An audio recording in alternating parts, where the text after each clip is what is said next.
Welcome to another good e-reader comparison video. This is Marcus. This is Peter. And today we're going to take a look at the new Kindle Wi-Fi. This is the 4th generation, and we're going to pair it against the old school Kindle 3G. So this is sort of the battle of, the Kindle flagship e-readers right now. This one had just come out, and this one's been out for a while. And so we're just going to compare the two hardware, software, and everywhere in between. A lot of people have this.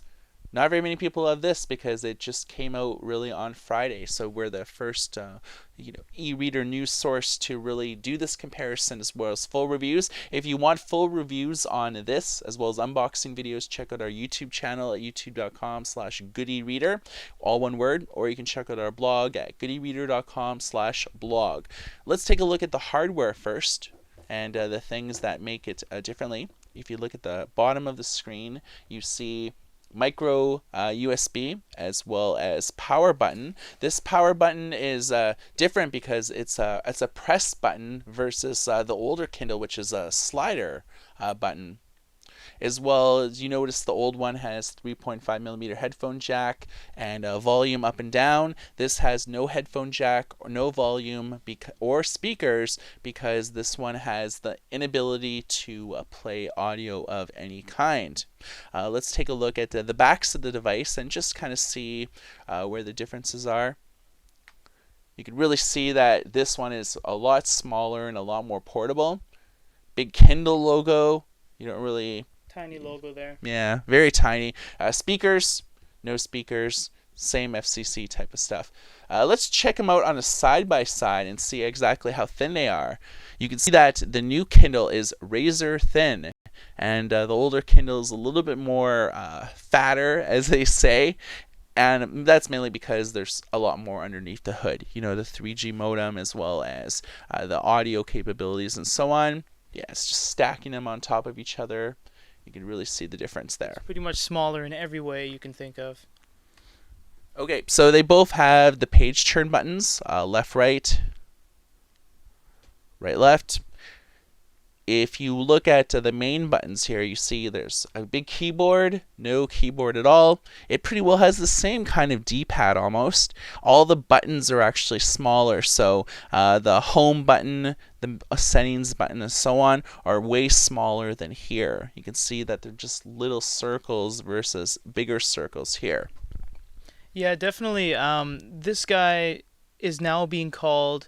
After this guy came out, this one is now being referred to as the Kindle keyboard. That's to not confuse you by just calling it the Kindle because, as you can see, this one is now called the Kindle. So there will be several versions coming out after this one. So it kind of went the old Kindle 2 and such, then you had this one, and now we're going to the Kindle, then we'll have the Kindle Touch, and then the Kindle Fire. So expect to see big things from Amazon in this coming year. And expect good things for Good e-reader as we compare all these e-readers against each other.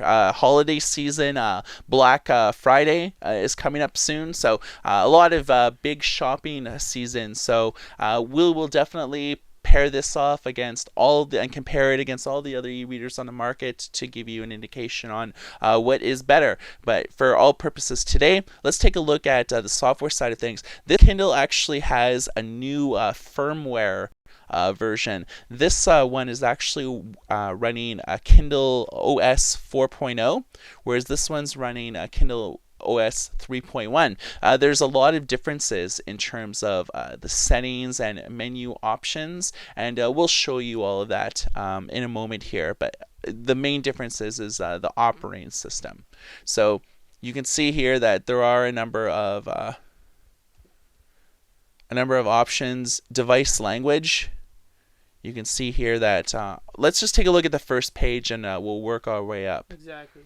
So you can see pretty well the same options, but the options really change on the next page.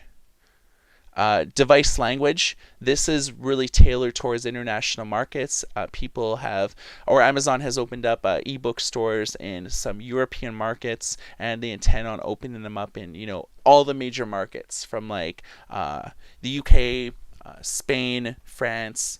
They've done it in Germany and a lot of other markets. You can also you can see here there's the voice guide for navigate your menus, selectable items with descriptions. This is more or less the big audio functionality. You could see here that you could set a device password, same options, device time, dictionary, social network. So there's a few of the same options there. Let's take a look at the last menu. You can see here that you can, they both have public notes and annotations backup. So if you make any types of notes in the margins or sidelines, you can do that. But you can also check out your popular highlights. As well on the previous page on the old Kindle. Right. So the menus have changed, but a lot of the functionalities remain the same. They both have different options, mainly because this is like an audio type of one. Let's take a look at the keyboards right here. You can see that this is almost like a full QWERTY keyboard, which I really like. This keyboard, really not so much. Remember, it's not touchscreen. You navigate things, with the D-pad here, and then press the center button to OK it. What do you think about the keyboard comparison, Peter? Absolutely no contest. This has the better keyboard. It's full QWERTY. You press a button, it does that button. It's as easy as that. This one over here, you have to manually go through piece by piece, selecting things, selecting the different symbols, commas, quotations, all that kind of stuff. And most importantly, it is not in QWERTY format. Regardless of orientation in which you switch this device, regardless of if you change the font, what menu you're in, this will not turn into a QWERTY keyboard. It is ABC, and that's something I really don't agree with. I really like the Kindle, the QWERTY keyboard you see on the old Kindle keyboard. I would have liked if they had. It's okay if they didn't put a keyboard on this guy, but at least make the on-screen keyboard QWERTY. I agree. In retrospect, though, I find with my Kindle e-readers, I'm not really typing too much. I'm more or less like. True at the same time, yes. I find that I'm reading books. Sometimes I'll visit some web pages, but with the Kindle store, there's really no need to really type. Sometimes if you're looking for a particular book, you can search, or when you're, tweeting or sharing on Facebook specific passages. Yeah, but I'm not really doing that too often. So that's how I feel about it. And I know that there's a lot of people probably out there that are feeling the same way. Let's look at the ebook experience and compare some different things. So we're looking at Mockingbird by Suzanne Collins. Mockingjay. Or Mockingjay. And we will be using the same book on both devices. Right. So we're on different pages, but that's not necessarily a big thing. The first thing, let's look at the options when you're within a book. So I'm going to hit the menu option here, so you can see the different options here. You will notice that the options are very similar, except you might notice the change font size. This is now in the settings option under a book because of the absence of this button on the new device. This is the change font size. For example, I will press this, and you now get all the similar features and options and selections you do on the old one as you do on the new one. It's only a different way to get to them. For example, you had to go into settings to get to here, whereas on this one, you just press the A button. Yeah. So pretty well like the same. I'm just gonna hit the settings button again, or the menu button. Okay. So let's just do page turns and just see if there's a noticeable difference between the speed and everything like that. So on a count 3, 1, 2, 3, 1, 2, 3, 1, 2, 3. Okay, so you can see that this one probably comes out a little ahead on page turn speed. It's nothing really too noticeable, but in the value of comparing both together and looking at refresh rate and things like that, it really looks like this maybe has a stronger refresh rate in general. And you can really check refresh rate on doing a simple test like a page turn speed. Yeah, exactly. Also, you'll notice something that when you change this page, the letters kind of wipe away, and that's about it. When you change this page, the screen kind of blackens for a split second. So I guess an idea would be that it could have been disturbing to some people's eyes. That's why they kind of got rid of it in this one. So I don't really know, but I just noticed that when you change this one, it does black out. Yeah, now that you mention it, it does look like that when you turn pages, the screen flickers, right?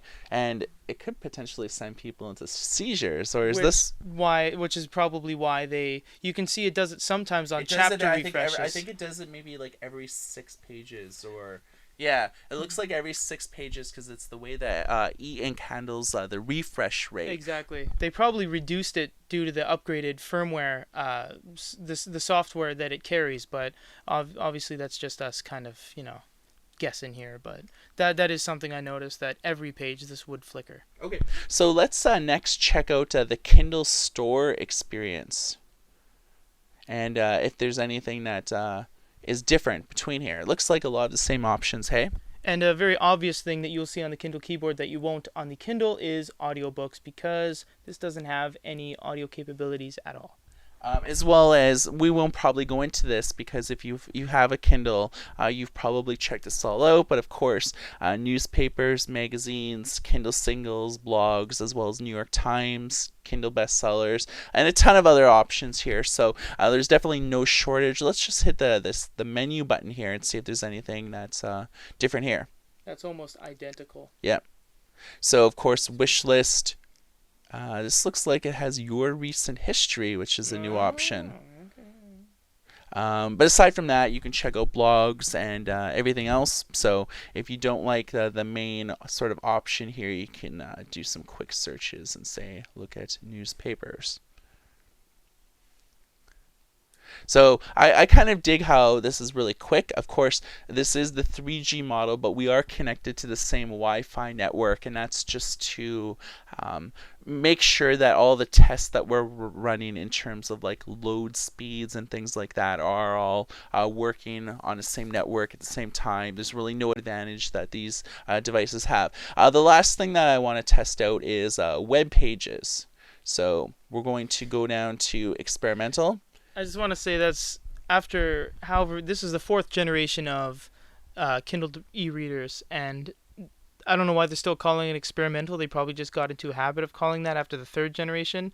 But I can tell you that the web browser is very much meant to be on this device. It is not really technically experimental at this point in time. Yeah, it's not like they just made it a few months ago. They've actually had this on all their devices for about like a year or more. Okay, so let's just check out like an article so we can check out how fast it actually is, and then we'll show you some of the options here. Because loading up web pages, a lot of people don't want to wait forever for pages like to refresh and things like that. So this is just one of the little tests that we like to run, and this shows off various capabilities of the device. So let's highlight the Barnes & Noble e-readers available at Target article here. And this is news today. So, of course, Good e-Reader has all of the latest news on the world of e-readers.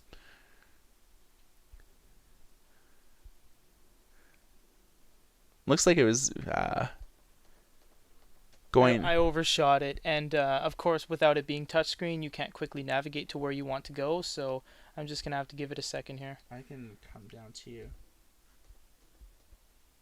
So it's pretty easy to scroll up on this. So why don't you go down to this I believe this thing has frozen. Okay, well, you saw that there are like some big differences between already navigating. This was way quicker, it seemed, on scrolling like up and down the pages, where you saw that this had locked up in doing a simple task like web browsing. So like all in all, when we tested this behind the scenes, web pages did load quicker on this, as well as you look at some of the options here, and there's a lot of options on the settings menu that the other Kindle doesn't have. Zoom in, zoom out. You can actually change the font size, which I thought is an excellent way to tailor your web browsing experience. So let's just go to 200. And if you're reading like blogs and things like this may be good because you may be able to read everything. You can also zoom in, zoom out. You can go to like article mode, and everything is actually in one easy to digest format here. So article mode, it would be super solid for like blogs and things like that. And then within article mode, you can change like the fonts and things like that. Of course, you can bookmark the page. Here's your browser settings. We're back in action here.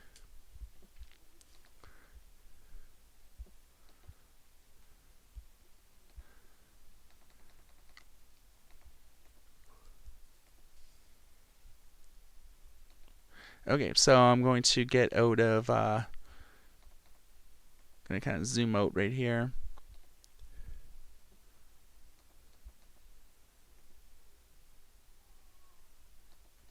And go to the actual size. So you see like this with some of the options that I'm doing is suddenly like a blog like ours is completely readable on the Kindle e-reader, and this is something that I'm really feeling like the web experience on this so much more solid, I think, than like the other the Kindle e-readers like on the market right now. So I'm kind of a huge fan of this right now. Of course, you can check out the screen rotation and things like that too. You will notice that we're uncensored here, and this is definitely a little bit laggier than the newer version. We did do a bunch of product testing and side by sides of these devices prior to this, and we really learned that the updated firmware really does make a big difference. You can tell that this thing did naturally crash on its own and had taken a while to kind of refresh, whereas this one is very refined, went right to the page. There's no real stalling with it. You can see this one I've been trying to get to a simple article here, and it looks like only now after Marcus has completely finished his demonstration that I am able to get to the similar article we're supposed to side by side compare. So you can just see.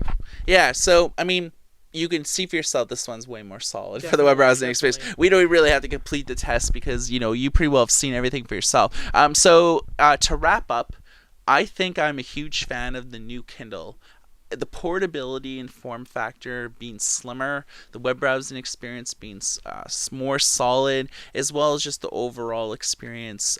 I really dig it. The absence of the keyboard, not a huge thing for me. The only drawback is the audio capabilities. I wish it had audio, and the keyboard is not a full QWERTY keyboard. I realize that this is a $79 reader with special offers and around $99 without special offers, so it's pretty well with the most affordable e-reader on the market. And when you compare it against other ones such as the JetBook Mini, the Allure Tech Libre Air, the Pocketbook Air, a lot of sub $100 e-readers, this completely dominates in every way, and I think it really has put a lot of the other e-readers on notice that are trying to market their e-reader as a cheap device to play. This is not cheap, but it is affordable. Definitely, yeah. On its own, it's a really good device, very price efficient. Comparing it to this guy, I would have to say that this one obviously has a little bit more technology to it. Although it did stall there on the web browser, that's not to say it will do that every single time, because I can tell you that it hasn't done that every single time. Advantages, disadvantages. This one's far cheaper than the Kindle keyboard. This one is in the double digits in price. This one is at least $139 depending on where you purchase it. This one has a full QWERTY keyboard on the actual device. This one has no keyboard. It is on the actual, it's software driven on the screen. It is not QWERTY. They both turn pages quickly. They both have the same store access. I would have to say that this one, with the newer firmware, it is a little more refined. Web browser loads a little quicker. Everything looks a lot better. I wouldn't know which one to say is better, because they're the same brand, but they're so very different. This one with internal and external audio. This one with no audio at all. This one almost double the price as this. I would probably just have to say they're tied, depending on what you're looking for. Yeah, so to close it out here, both of these e-readers are available on our retail partner shopereaders.com. You can only get this in the States right now. It's not available in Canada or internationally yet, but if you purchase it through Shop e-readers, they will ship it internationally. And so getting geared up for the holiday season, if you want to get an e-reader, I suggest getting it now, because as it gets closer to December and leading into December, these are going to be extremely hard to find. So the Kindle Touch as well as the Kindle Fire are coming out this November, so stay tuned to GiddyReader.com for all of the latest side-by-side comparisons, full reviews, as well as unboxings. So you've just watched a video review on the new Kindle versus the Kindle with keyboard. For goodereader.com, my name is Marcus. And this is Peter. Everybody take care.